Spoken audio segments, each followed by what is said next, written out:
A Japanese samurai crossed 2 oceans to reach Rome. He survived the Pacific, traveled through Mexico, crossed the Atlantic, entered the court of the Spanish king, and finally stood before the Pope. His name was Hasekura Tsunenaga, and somehow, reaching Rome was the easy part.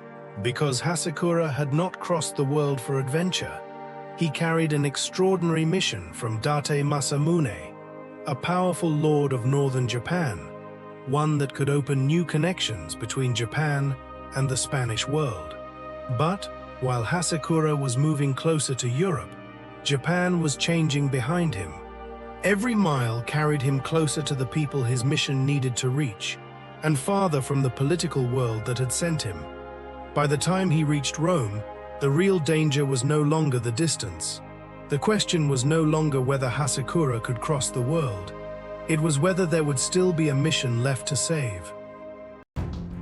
To understand why Hasekura was sent so far from home, we have to begin with the man who sent him. Date Masamune ruled Sendai in northeastern Japan. He had survived the final decades of the Sengoku period, when rival warlords fought for territory and survival. By the early 17th century, however, that world was disappearing. Tokugawa Ieyasu had emerged victorious at Sekigahara in 1600. 3 years later, he became shogun. Powerful regional lords still governed their domains, but they now operated beneath an increasingly dominant Tokugawa regime. Masamune had adapted to that new order, yet Japan itself was not sealed off from the world beyond its shores. European merchants and missionaries had been arriving for decades. Foreign ships carried goods, weapons, religious ideas, and information. Japanese merchants and sailors also participated in maritime networks, extending into Southeast Asia. Against this background, Masamune supported an extraordinary project. In his domain, Japanese builders working with European maritime knowledge constructed a large ocean-going vessel, later known as the San Juan Bautista. It was built to cross the Pacific.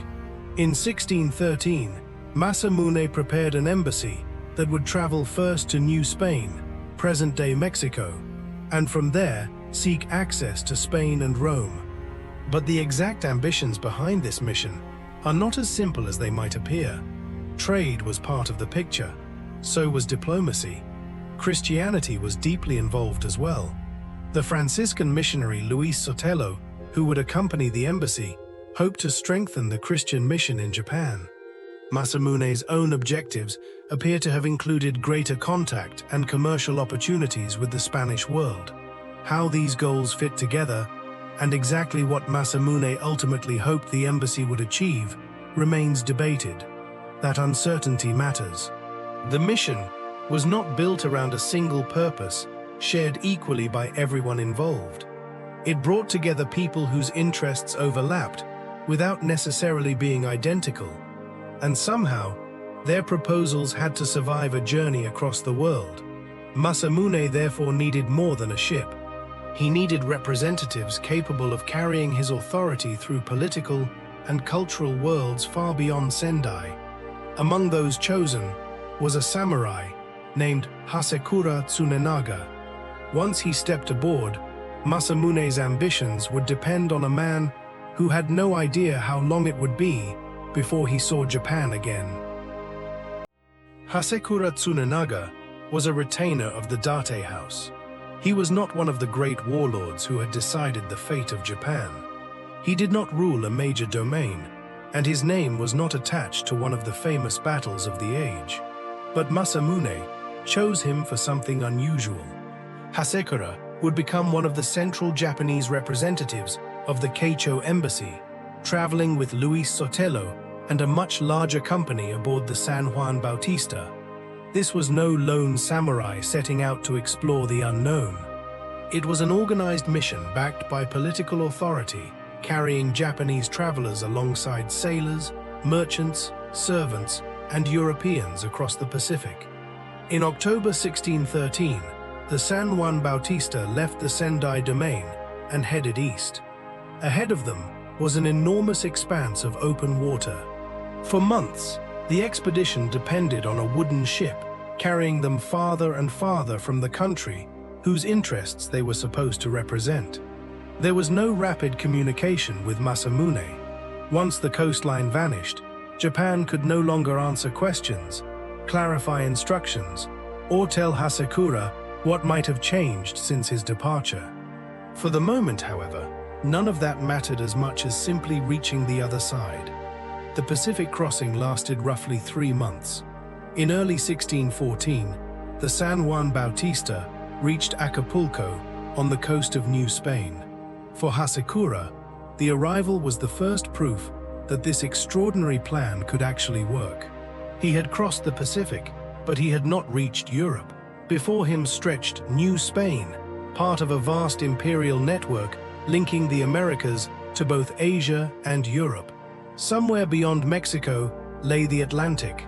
Beyond that lay Spain, and beyond Spain, Rome. The first ocean was behind him. The journey was only beginning.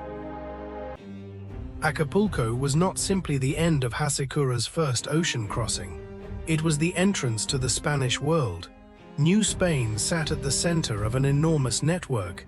Pacific routes connected it to Asia, while Atlantic routes connected it to Europe. Silver, goods, officials, missionaries, and information moved through this system across continents and oceans. Now a Japanese embassy had entered it.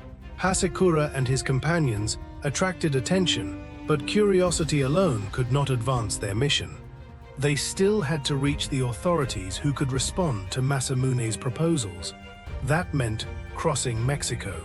The embassy traveled inland from Acapulco, passing through the administrative heart of New Spain before continuing toward the Atlantic coast. Not everyone who had left Japan would go farther. The original company became smaller as the journey continued, leaving a more focused delegation to carry the mission onward to Europe. Religion also became increasingly visible within the embassy. Some Japanese travelers received baptism in New Spain, reflecting how closely Christianity had become entangled with the diplomatic project.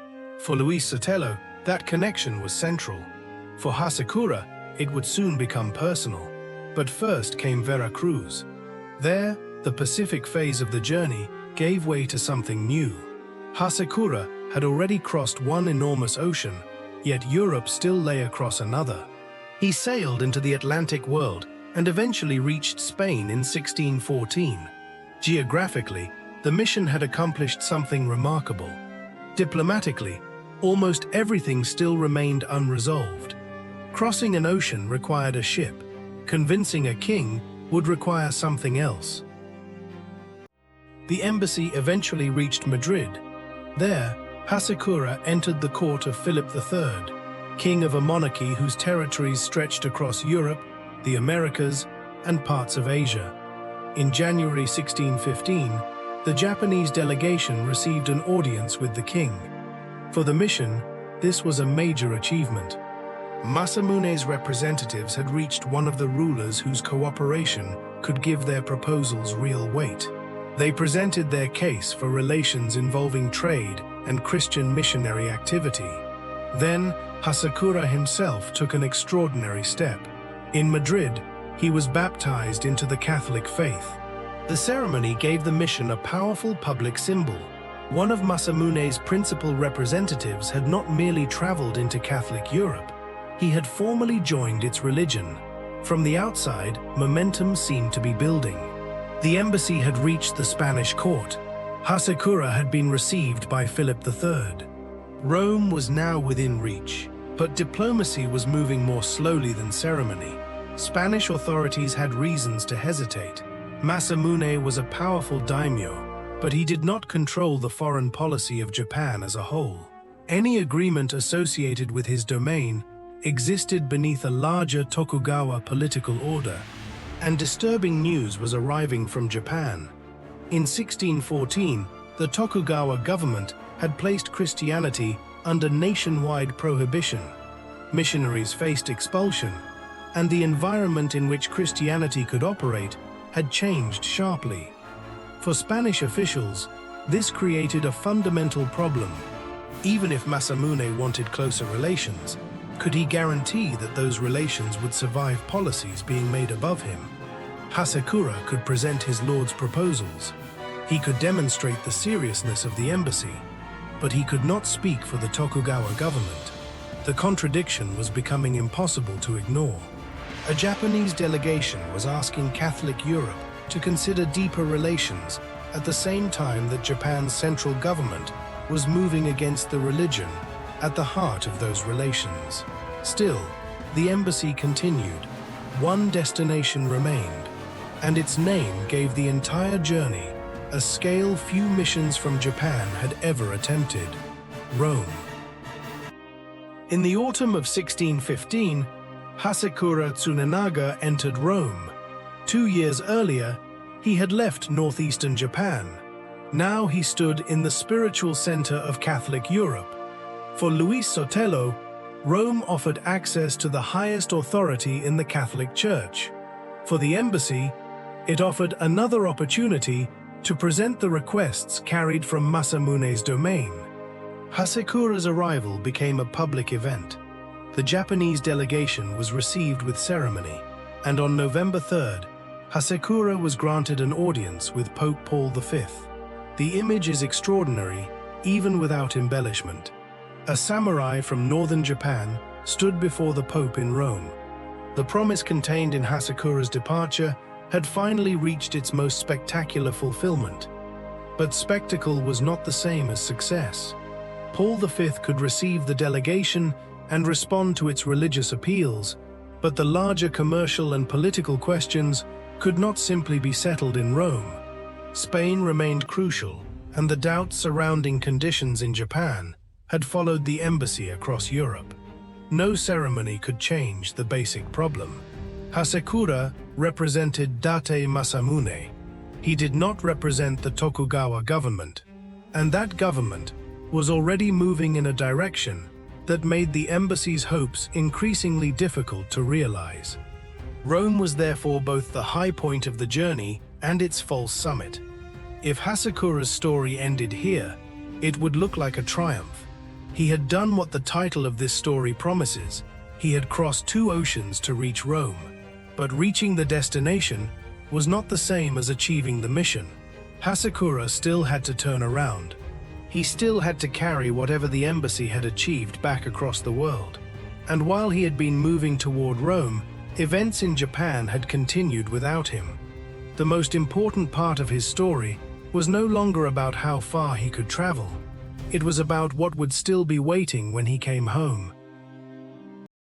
When Hasekura left Japan in 1613, Christianity was already becoming a source of political tension. But there was still enough room for Date Masamune to send an embassy across the Pacific with a Franciscan missionary at its side. Then that room began to disappear.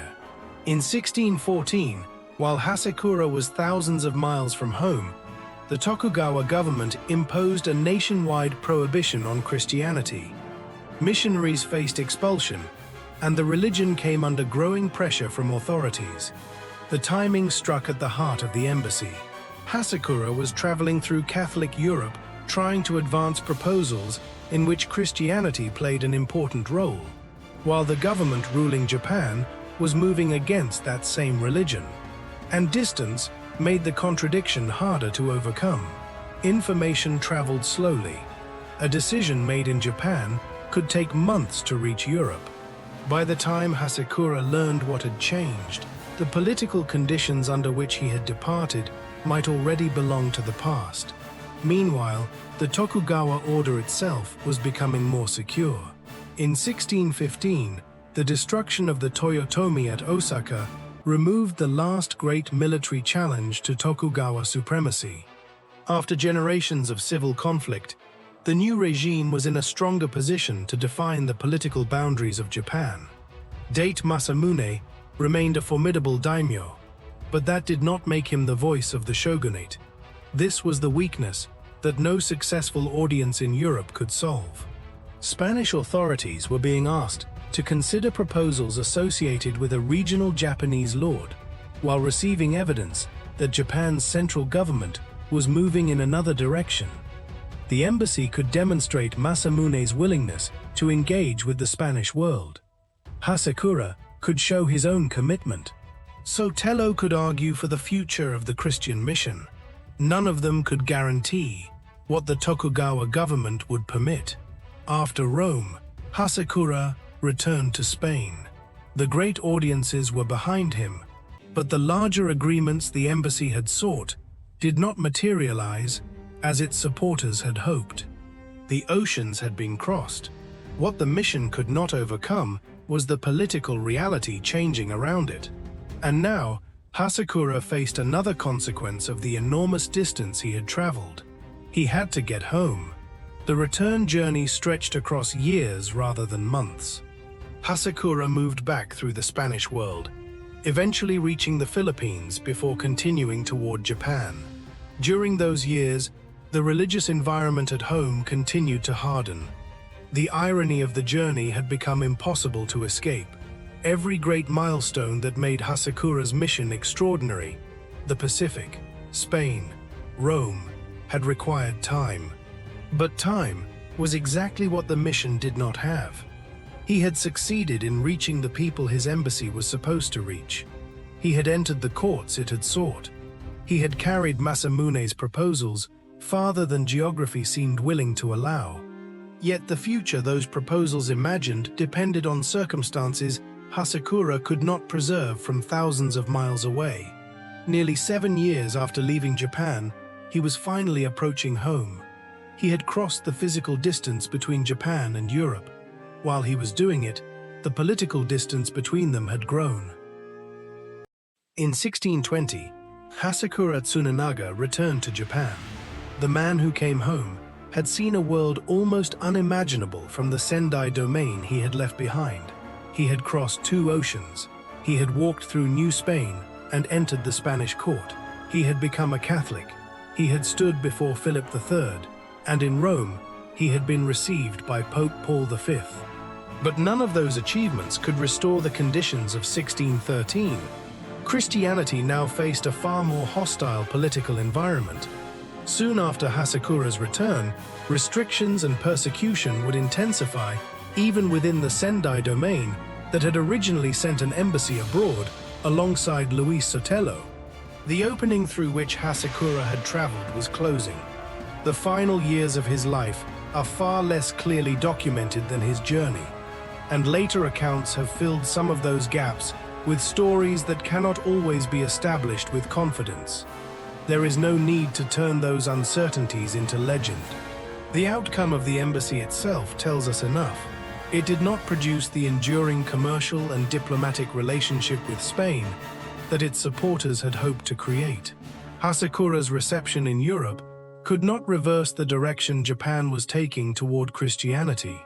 He died in 1622, only a short time after his return.